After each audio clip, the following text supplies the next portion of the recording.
Good afternoon, good morning, everyone. Welcome to the latest episode of the Jason's Take On podcast series with myself, Jason Noble, based here in London in the UK, and my partner in crime, Mr. Whitehead, based over in the States. Say a quick hello, Jason. Hello, Jason. Thanks everyone for joining us. Excellent. This is the first one that we've done where it's just the two of us for a while. We don't have a guest this week. We've got some more guest episodes lined up. But we want to talk about something that I think both of us feel is something that's really exciting. We're seeing a lot of growth in the industry around this, and it's why you need a chief customer officer in 2021. So we're going to talk about where the need for the roles come from, the rise in this role as a new member of the C-suite, why organizations are doing it, why some are not. I really just dive into it a bit more. And I think it'll be a really interesting conversation because, as I said, over the last couple of years, we have seen a massive growth on this. I'm Jason Noble, as I've said. I'm based in the UK, currently as the Global VP of Customer Success for Vinley. And Jason, I'll let you do a quick intro for yourself. Great, thanks. Hi, everyone. I am Jason Whitehead, CEO of Tritons and co-founder of SuccessChain at successchain.net, focusing a lot on customer success and user adoption and really getting people to embrace technology as part of their day-to-day working life. So it's really great fun. Check us out. Excellent. I know we're going to be talking about SuccessChain in a couple of episodes time, so keep an eye out for that one. That'll be a really cool episode to do. I'm really excited about that one. Don't forget, guys, you can have a look on Twitter, on our LinkedIn group. Do come back with any comments there. We'd love to hear what you guys think about this new role. And as always, we have a bold challenge question for you. And this one really to give you guys something to think about. The question this time is, what can you do in your organization to forge the need for a strong chief customer officer role in 2021 and beyond? So have a think about that one. Jason, let me push the first question over to you. So what exactly is a chief customer officer? Yeah, it's so nice to see this role becoming so prominent and coming forth, but it really is that latest member of the C-suite, providing that comprehensive and authoritative view of the customer and really getting the whole corporate corporation and customer strategy at the highest level to really make sure that everyone's focusing on acquiring and retaining the customer, delivering a great experience, and making sure they're doing it in a profitable way, which I think is really key. And before a lot of this happened, I think a lot of times customers were really more of an afterthought, especially back in the world of on-prem before the whole subscription business model was, we have a customer, we'd like to keep them, we want to do a quick sale, but there was less concern about what happened after the sale was complete. And I think that the subscription business world coming in has changed a lot of that. So I see, this role really as someone who's spearheading all the customer-facing teams in the business, really driving that focus across the entire organization. What are your thoughts? What else would you add to that? Well, I think it really, for me, it's got to be a role as well that's really championing that focus on the customer internally, but it's also a message for external businesses, but it's also your external market and customers. But it's championing the focus on the customer to really get the entire organization to focus on the customer success. And this is what we've talked about before. And this is customer success when it's not just a department, but it means actual customer outcomes and delivering those. So this person is all about raising the profile. So it is the whole business that's thinking about this, and customer success is there as a way of working or a business philosophy. And I think it's critical that what this person does is it's different to your CEO, your COO. It's someone that's putting the focus on the customer across the business. I think you can also look at it as a chief collaboration officer. It's not just a chief customer officer. And it's about that. It's the exec who helps break down those internal silos and getting that cross-organization collaboration. I think that's key because it is, for me, it's very much a horizontal role. It's someone that talks to product, talks to sales, but just make sure that everyone's talking about the customer. And I remember a colleague, a friend actually, some time back talked about his role as the chief complaints officer, which, although it's a way of looking at it, perhaps there's too many challenges to focus on outcomes when they're looking at reactive things and just being about complaints. But this really is about that organization-wide collaboration and success, which I think is really important. Yeah, no, absolutely it is. So, as we always like to ask, sort of set some context here, why are we talking about this now and what's changed? Do we need this role, and how is this different than just the VP of a customer success team?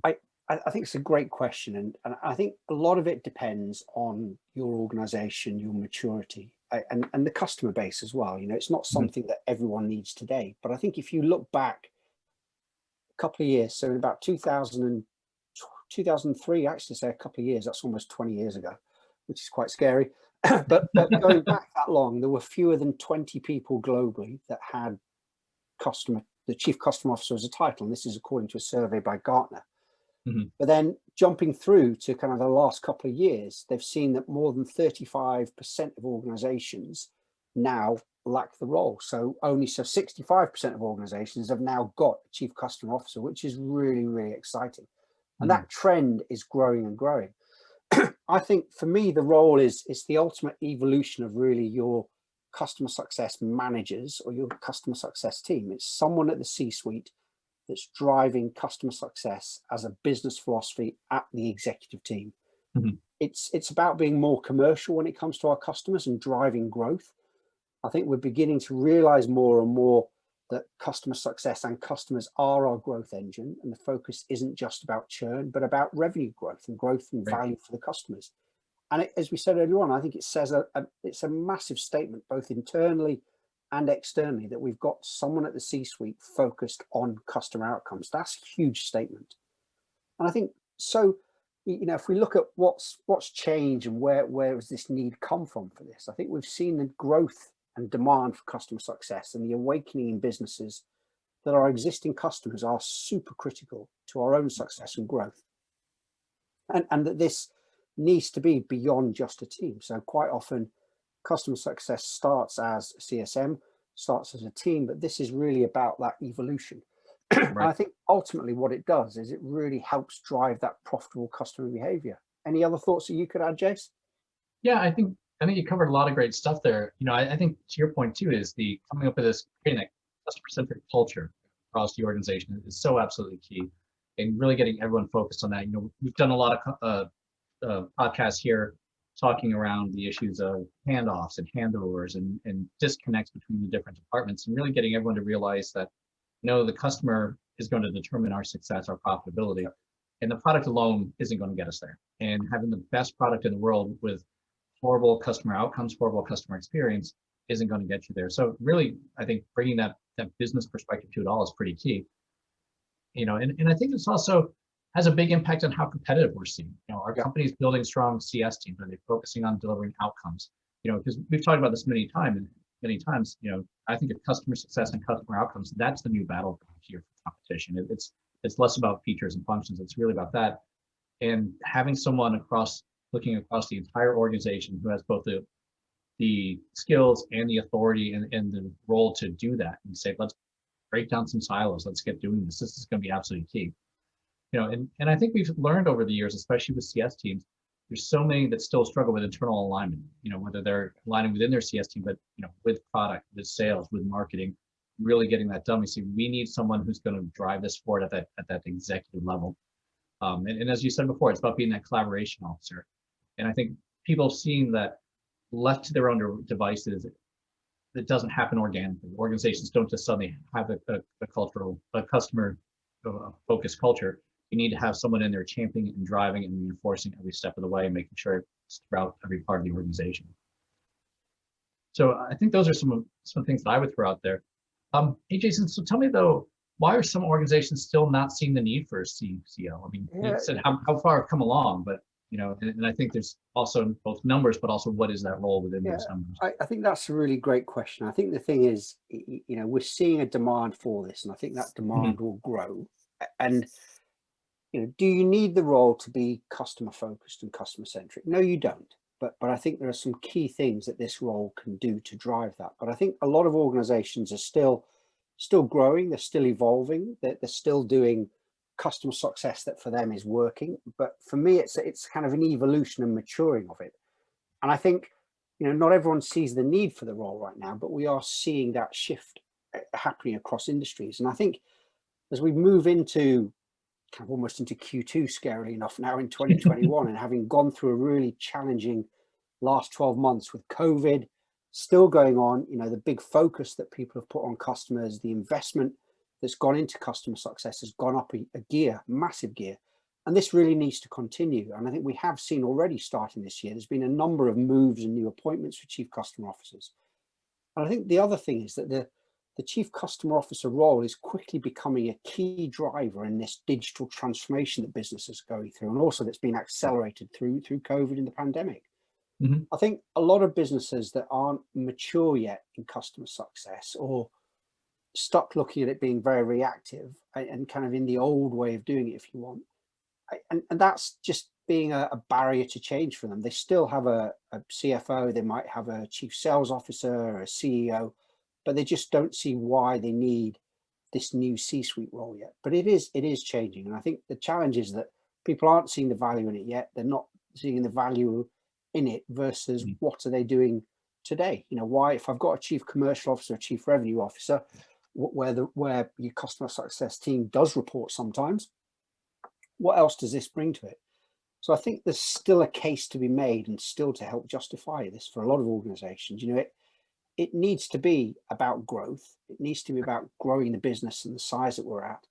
And it's not just that we're bringing in another C-level role. I think you've got to really take a step back and to help organizations move away from the challenges they see with this. Some do struggle because it's another C-level role. There's an investment needed for this. Right. And I think if you if you view your chief customer officer as someone that's leading your customer success team, it's very difficult to justify the role. But if you view your chief customer officer as a chief collaboration officer that's breaking down those internal silos, focusing on the customer, focusing on getting that customer-centric approach across the organization, then it's quite an easier case to make and easier to justify it. Mhm. I don't know, what would you say, Jason, are some of the goals and objectives for a chief customer officer? What are their responsibilities? And if they have a team, what would it look like? Yeah, I think there's so much variation there as well too. But I really like the idea of the chief customer officer taking the outside in view. You've got internally, you've got your CRO and your sales folks and chief operating officer, really that inside out view. And I think you need someone who's going to say, really, what is it that our customers need? What's going to get us retaining these customers, and start from there and working backwards. And I think that's the perfect thing for a CCO to start to really do and say, are we closing this loop here where we need to go? So I think part of that comes with they're representing the voice of the customer in the business, and they're out there talking with the customers. They're bringing the feedback, the experience that everyone needs in every meeting. And this can be a lonely position at times to do all that. And I think the CCO needs to be, obsessively customer centric, and helping your business learn how to collaborate more effectively, which, you know, it, every business puts in place their own processes, their own way of doing things, and their own way of onboarding customers and servicing customers and things like that. And some organizations are just extremely rigid that they won't flex around that to meet the needs of the different customers. And I understand you need some structure to be able to scale and grow and deliver things effectively, but you do need to make sure that you are listening and being responsive. And I think that's something that the chief customer officer can bring and say, does this still make sense? Are we actually achieving our goals here? I think there's also that the CCO fills a leadership gap, bringing the customer voice and perspective directly to the board, hopefully, and they should be at the board level, because if the board is not obsessive about customers and their outcomes and their experience, they're definitely missing a trick here, because that's going to be the growth drivers we keep talking about. That's going to be where the revenue is coming from. They need to be on top of that, make sure they're doing the right things. So I think that's pretty critical all around there. What else would you add to that? I think there's some key things, that kind of outside in view is a really key one to do. And I think, customer leadership is a really strong driver of a customer-led company culture, and it's important to have that. The other thing I'd say is that your chief customer officer brings in what I'd call the third pillar alongside sales and operations. It brings Mhm. insight into what is happening in the so-called magic loop, the plan and build from product management and engineering versus demand and sales from marketing and sales. Mhm. And then you've got customer experience as customer success. So having that third pillar brings you a balance of power, which is super important. You've got ops looking internally, you've got sales focusing outwardly as far as closing the next sale, and having someone that can give a balance between them is really key. And I think the other thing it really does is it helps shift some of the focus. I don't want my sales team to have to worry about existing customers. I want my Right. sales teams to be looking at new biz, new opportunities, building up the pipeline. And by having this role and this exec level in there, it helps shift that and gives the more focus to those teams, which is really important to do.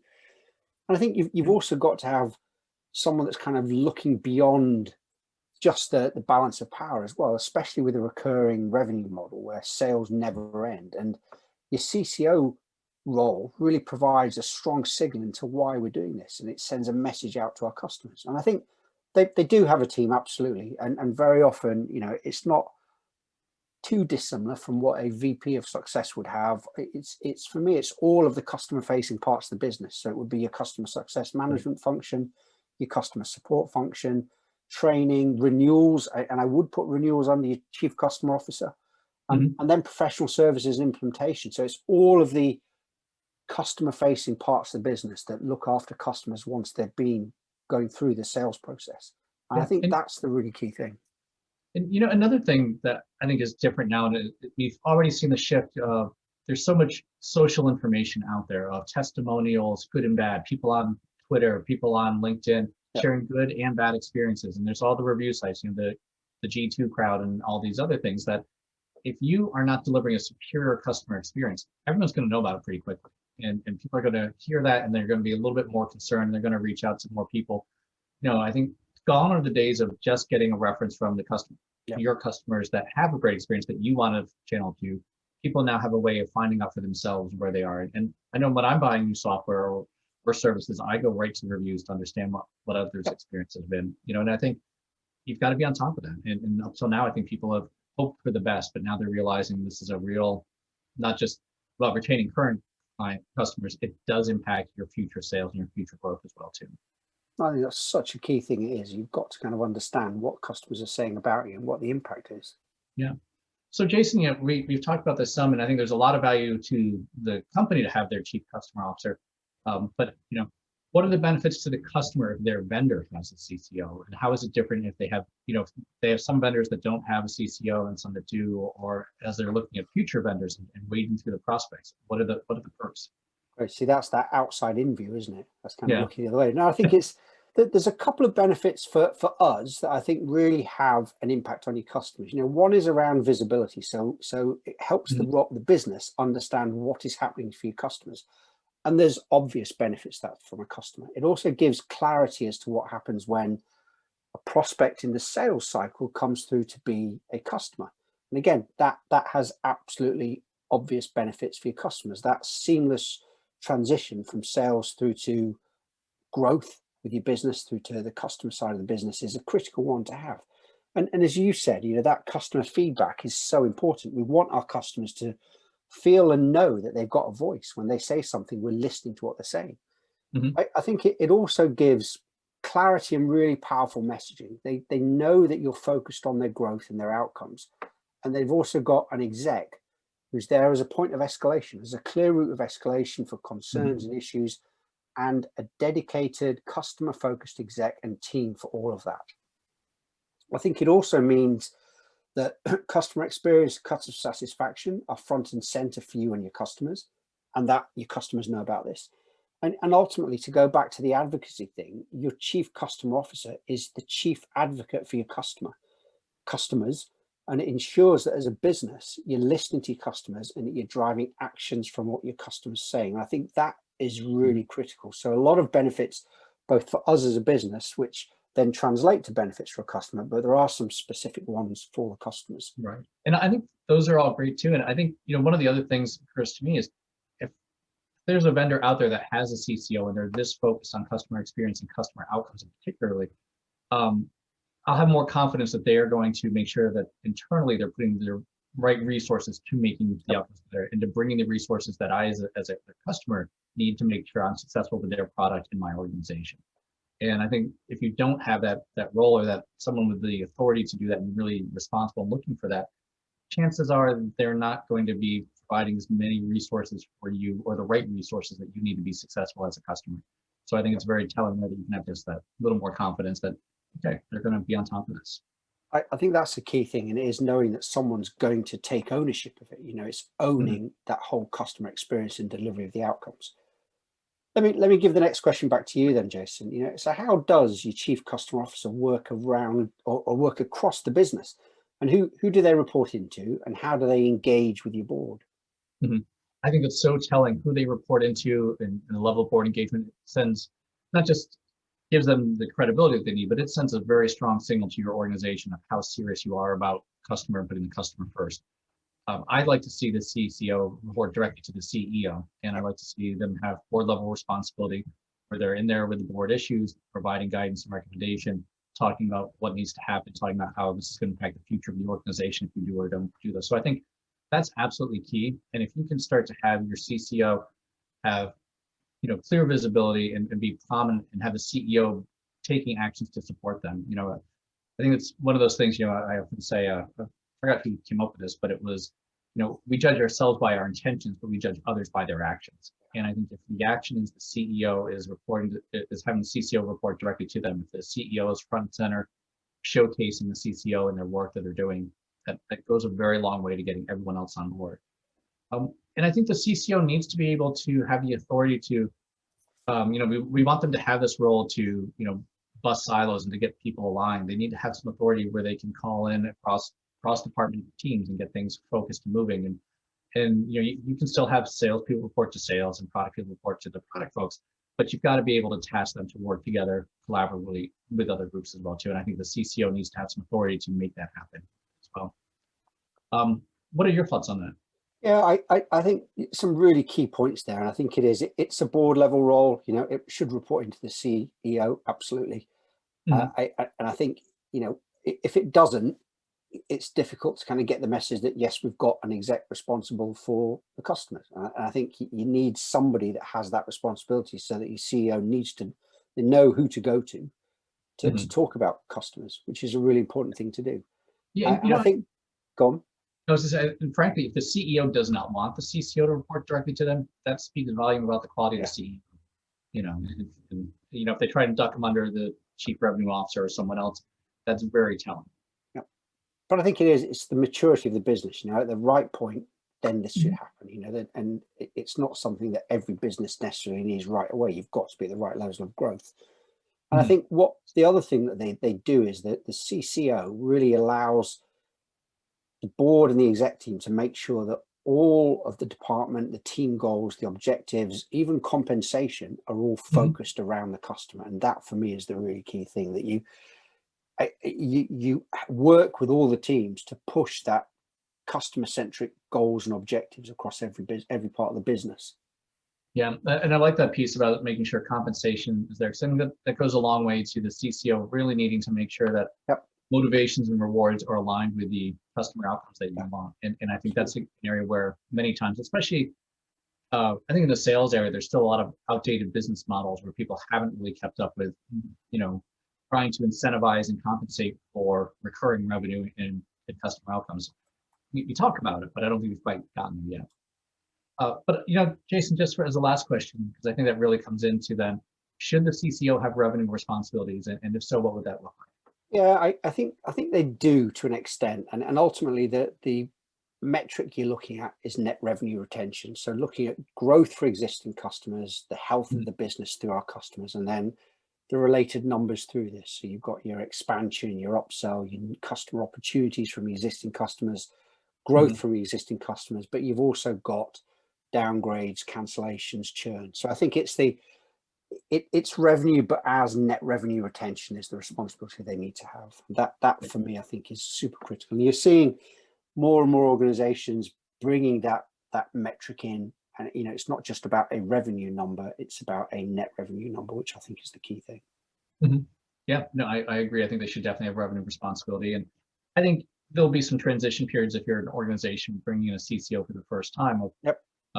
Hey, we're still not bringing in our ideal customer profile. We're still not selling to the right people. So there's going to be potentially some churn until they start to resolve those issues. But if I'm a CCO with a revenue goal and being compensated on this, I'm going to be pretty interested to make sure we're really targeting the right people and that we have people focused on the right stuff, making that case to the CEO and to the CRO, all those pieces. So I think it's absolutely key, because it's a business. Without having it tied to some sort of revenue piece, what are we doing? Yep. I think it's great. It's revenue associated with your customers. That's the key thing. And it's about, and if you're driving value for your customers, if you've got the right understanding of what their outcomes are, the focus is on lifetime value. It is a metric that makes perfect sense to own. I agree. Well, let me that's the questions, guys. That's the kind of conversation. we hope you've enjoyed it, but let me give you a reminder kind of what our bold question was for the session. So what can you do to forge the need for a strong chief customer officer role in your organization in 2021? And I will get my words out. So again, guys, thank you so much. We've really enjoyed this conversation. This is a topic that we have seen a lot of traction and growth on over the last 12, 24, 36 months. And I am confident we're going to see a lot more. So it's a really good one to get a good understanding of it. So we'd love to hear your thoughts. Do come back to us. Big thank you from me in the UK. And thank you from me in Washington, D.C. Take care, everyone. Okay, guys. Bye-bye.